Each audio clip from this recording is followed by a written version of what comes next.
Growing up, I had dreams and aspirations, but always felt like the kid that didn't fit in. For the most part, I wasn't a bad kid, but when I made the transition into adulthood, I turned to the streets for guidance.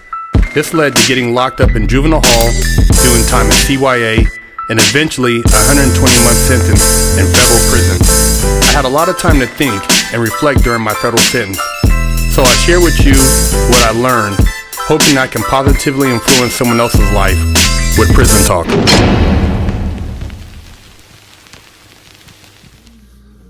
What's up, everybody? Big Herc 916, getting down with Fresh Out. You know how we do it over here. Hit that like button, hit that subscribe button, share the channel, man. Also go to freshoutseries.com and pick you up some merch. I'm here with my man Dre Dukes, Detroit legend, and we kicking game, man. And Dre, you know, we were talking, man, off camera, and I know you had a hell of an upbringing, man. Can you elaborate on what it was like growing up in Detroit? You know, and I know you were not too far from 8 Mile, that whole... I'm from 7 Mile. Okay. It's in between 7 and 8 Mile. It's like in the middle, like a mile apart. But to have to get some correct, I had a beautiful upbringing in the household. My parents were beautiful. I came up from a good household. I grew up in an era where I went to the bullshit. Shit, that makes sense. I didn't have to be in it, but I did. Because, you know, I'm the youngest of the family. So I grew up on the east side of Detroit. So, you know, 7 Mile of Hoover, went to Osborne High School, you know, went to prison young, went to jail young, you know, caught my first body at like 17, you know, fighting, did like 9 months fighting that case, beat it. And that kind of built a certain name for me. You know, it was kind of like coming up on the east side of Detroit as a light-skinned, green-eyed dude on the east side. It was kind of hard, you know. I was fighting cats like you. You know what I'm saying? I'm serious. It was always the short, dark-skinned guy that I had to fight. Yeah. I never failed, you know. So I got good with my hands, you know. And I was always one of the ones, you know, I was a serious guy. You know, I was silly, like to have fun, joking. But when it always was time to, you know, to put something together, cats, well, we gonna do this, we gonna rob this. I was always serious about it. And I'm okay, let's do it. We gonna do it, let's do it. You know what I mean? Don't play with me. Don't play with me. We gonna do this, let's do this, you know? And then so, you know, I got known for that. You know, and I got known for being handy with the pistol, you know, I've been shot 5 times, you know, on that east side of Detroit. You know, first time I got shot, a lady at the liquor store shot me, you know, Bessie. I don't know where Bessie ass at now. Yeah, she put a bullet in me, the first person that ever shot me. You trying to rob a liquor store? No, I wasn't. Actually, I was not. Not this time. I was running to catch the store before it closed. And I had to run through the alley all the way to the store. I was like 15. Yeah, 15. And I turned that corner, and Bessie used to come out the store with the money in the bag with her hand on the pistol in her purse. And I bumped into her, and she shot and threw the purse and shot me in the leg. I jumped up and ran all the way back home. You know what I mean? Yeah, she came to the house though. She came. I was in the basement with my foot in the thing, running water on. I didn't want to tell my mama. Yeah, they all panicked and shit, rushed me to the hospital. Yeah, but that was the first time I got shot. And the second time I got shot, my wife's brother shot me. Yeah, my wife today, brother shot me when we was kids. Oh, yeah. shit. Yeah, over a basketball game. That ain't really what happened. We were in the back. We were in her backyard playing basketball. And I was 19? Yeah, 19.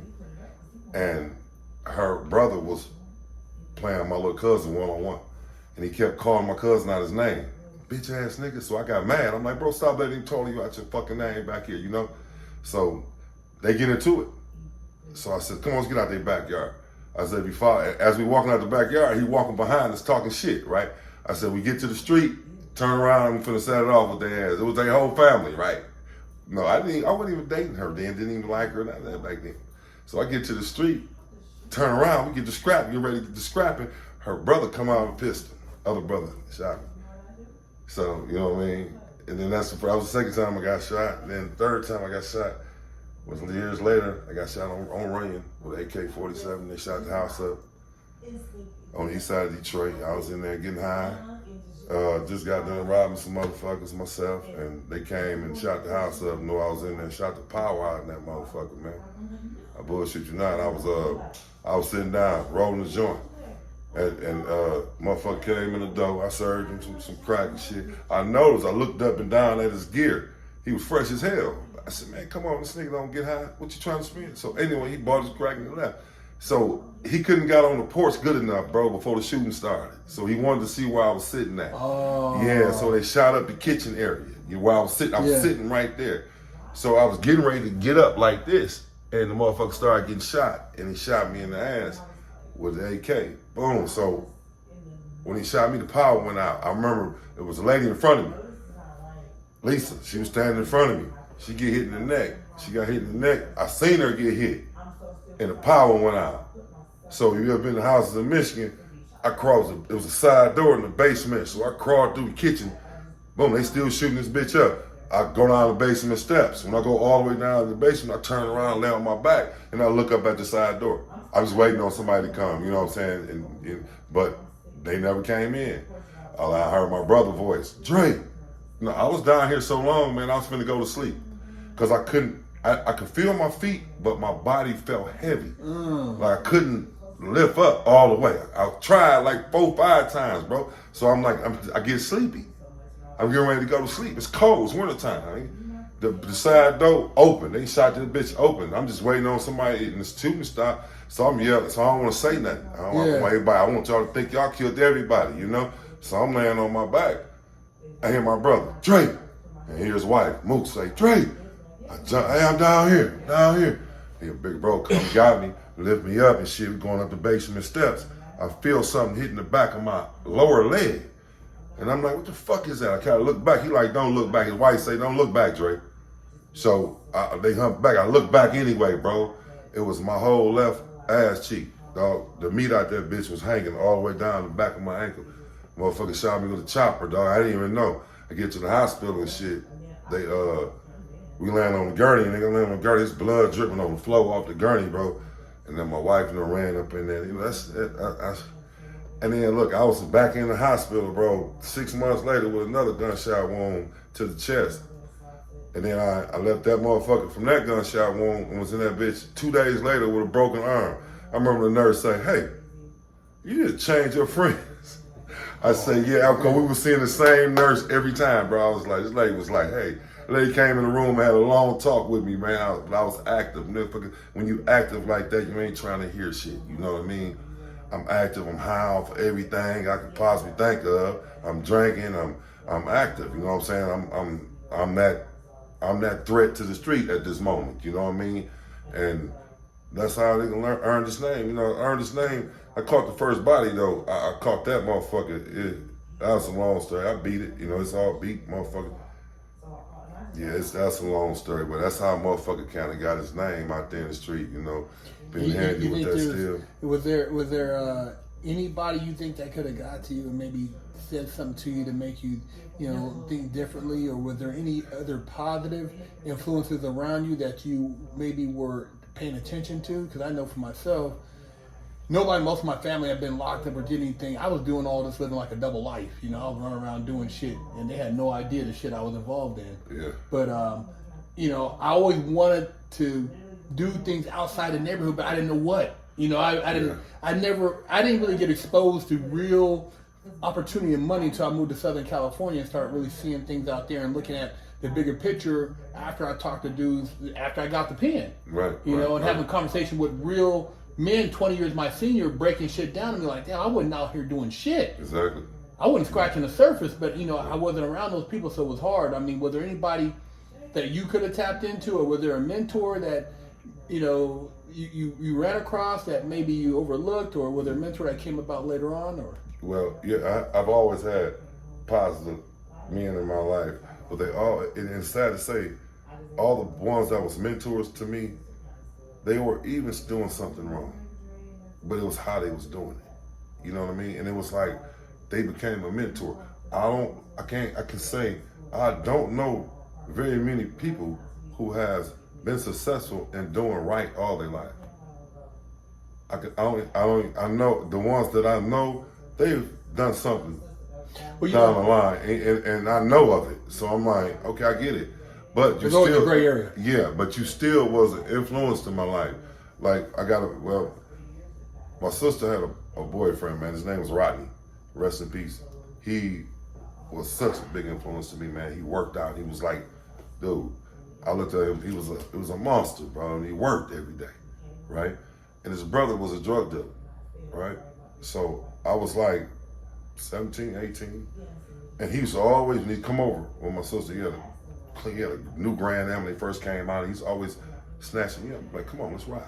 And we'll ride, he'll hang out with me all day. And that meant so much to me, you know what I'm saying, that he just even took the time out. He was over here seeing my sister. And come on, we're gonna ride. We went everywhere, downtown, Belle Isle. He just showed me something different. And he worked every day. And then he bought a new car. And he used to have the Gators. And he used to have the jewelry, all that. And he worked every day. His brother had the same shit. Brother had a little bit more shit than him. But his brother went to prison for 20 years and he didn't. You get what I'm saying? So he used to tell me, I got just as much shit as D got, and I worked for it, Dre. He used to always tell me that, and he ended up, he used to work out so much, man. I don't know what, I think some personal health problem he ended up dying from.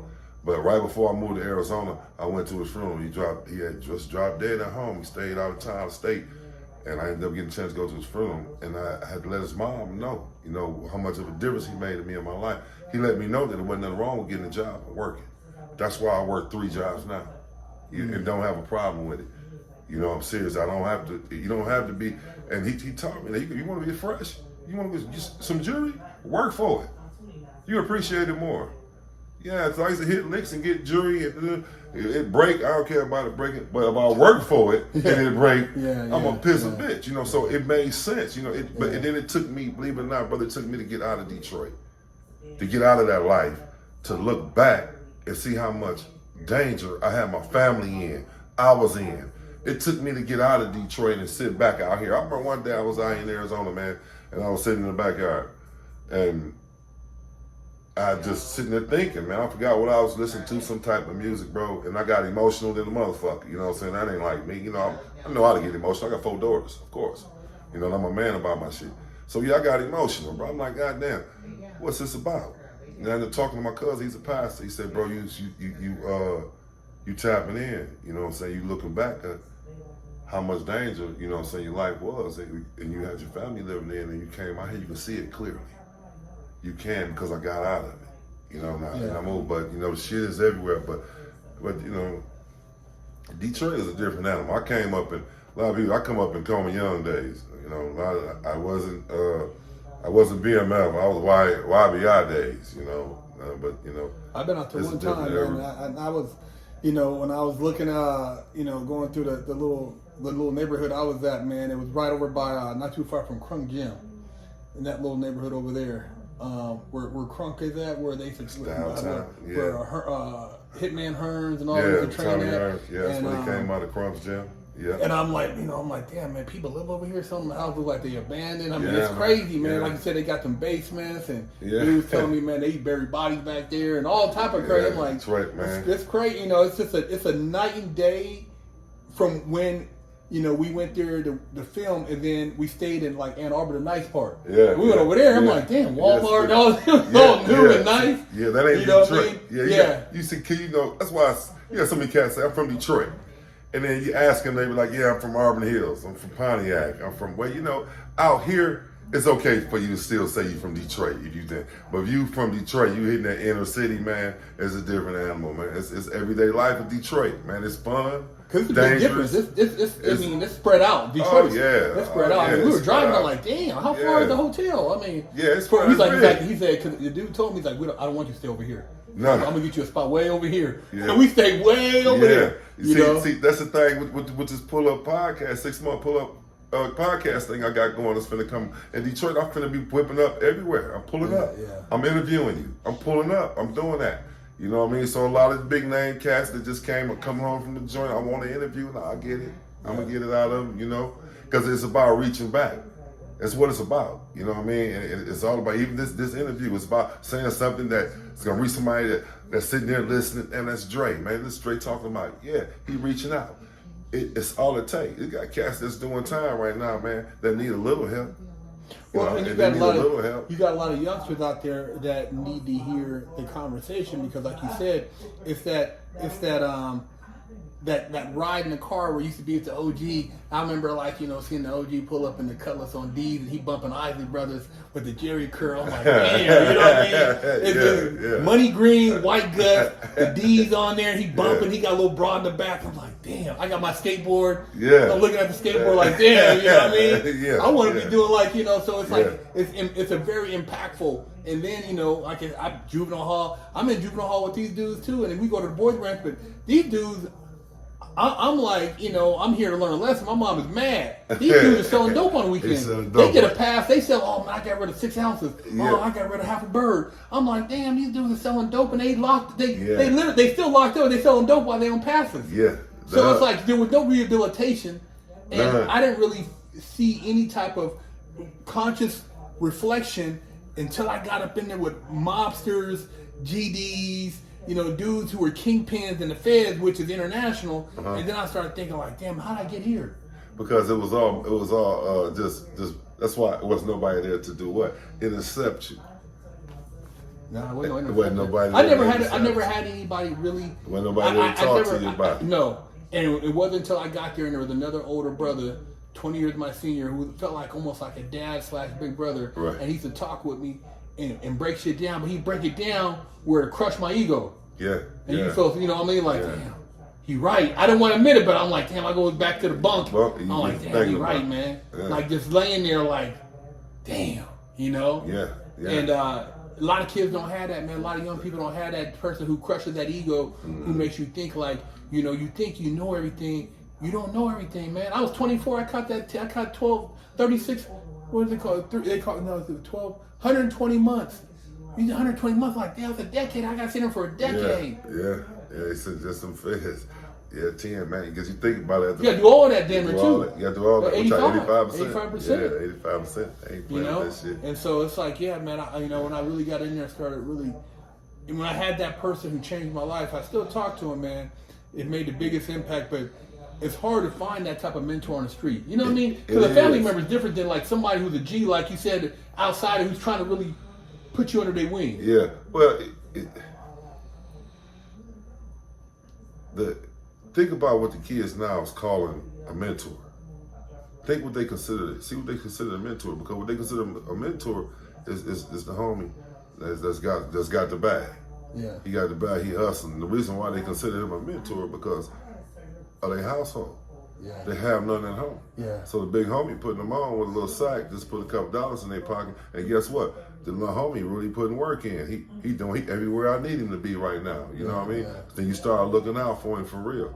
And then now you becoming a minute. Not you didn't kind of molded him to be teaching him how to hustle. Yeah. You know what I mean? And it's cool you teaching him how to hustle and survive, but don't teach him that's not the only skill out here. It's easy, it's convenient. So you leaning towards it. So making these young kids lazy. Nobody know how to work. No, you know what I mean? Shake their hands soft like my wife's. No Yeah. calluses, no way. Yeah. You know what I mean? They can't. They're soft. They don't. God forbid they got to fight. That's what about to talk about the penitentiary. About fighting.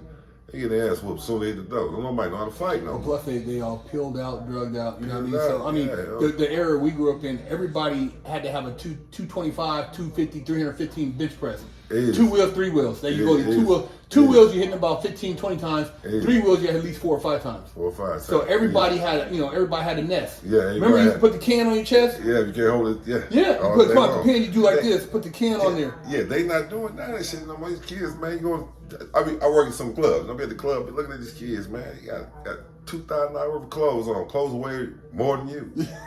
You know what I mean? But it's just a health part of it, man. They don't know. Yeah. They don't know. If you don't nobody teach them, don't nobody show them different, they don't know. You know what I mean? They coming up east side of Detroit. Think about Detroit. Coming up on the east side of Detroit, then endured a lot, saw a whole lot. And for the most part, family wise, my family is pretty cool. Crazy as hell. They cool. I love my family. My brothers and sisters. I got two older brothers, man. And Big Mike, Derek. I love them to death. Got a sister, Angie Dukes. No. Detroit legends, you know what I mean? For sure. The Dukes family all the way across the table, Shouts out to my cousin, Big Brad, you know, Brad X, Reynolds X, the Solars, Melanics out of Detroit, you know, doing their thing. They always hold you down. Solid brothers, you know. Melanics always solid, man. Solars, bro. They hold you down in any situation, you know. So what would you like to say to maybe a youngster out there watching this, maybe a young Dre, you know, who is trying to find his path and looking for some, you know, some type of guidance or words of inspiration? Well, it's a whole lot I got to say to you. It's a whole lot I have to say to you. And when you ask that question, you say, you know, the struggle is real. You ain't the only one in the struggle. You ain't the only one who went through it. You know, it's real. Consistency, whatever you're doing, positive, stay consistent in. Consistency pays off. Integrity is big. Integrity is what keeps me grounded. It's doing the right thing even when ain't nobody watching. When ain't nobody around, I can get away with this. And I still do the right thing. Feel so much better. You will feel so much better doing the right thing when ain't nobody watching. So, you know, it's a lot. You know, you got a journey. And I'm not trying to, you know, just deter you from being a rapper or whatever you want to do, man. Just be careful. Research. Do a lot. Social media made everything easy. Research things before you get off into it. You know, I tell my daughters, I got 4 daughters, they're grown. I still tell them every day, you know, research things. You know, a few of my daughters, they do. They research my buddies, everything I need. If I don't know about it, look this up for me, man, you know. And so look up things and research it, man. You know, and tap into your high power, man. It works. You know, I'm big on prayer. I'm big on that. You know, I always have been, no matter what I've been through. I come from that household, that type of household, you know. But keep your head up, you know. Hey, there you have it. Big Herc 916, getting down Fresh Out, and Dre Dukes. Right.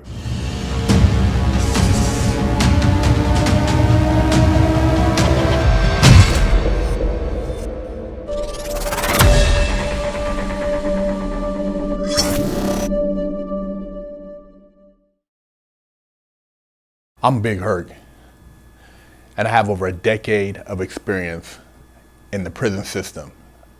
Yeah, I've done a lot of time, made a lot of stupid mistakes, but that's why I'm here with you today, educating you on the Mastermind program by Fresh Out. See, they don't give you a manual when you go to jail on how to survive.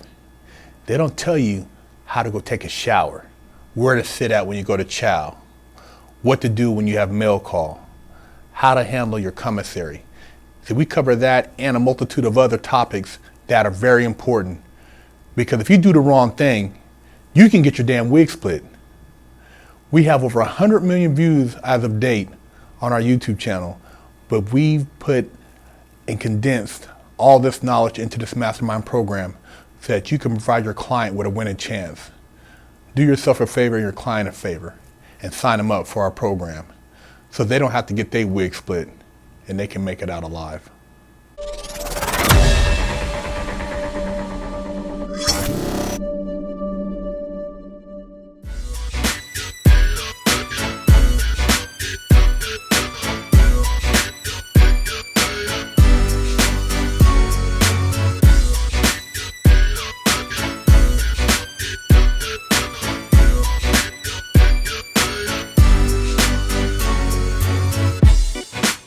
Lockdown's over.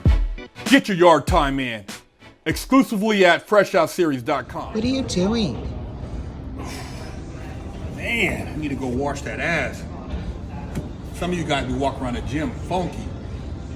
You guys need to go wash your ass. Go to FreshOutSeries.com and pick up a bar of soap, man. You can't be walking around the gym funky. Make sure you go wash them nuts. Stop walking around with a crusty butt, smelly ball sack, and a funky hoo-ha. Big Herc said wash that ass. Pick you up a t-shirt at FreshOutSeries.com.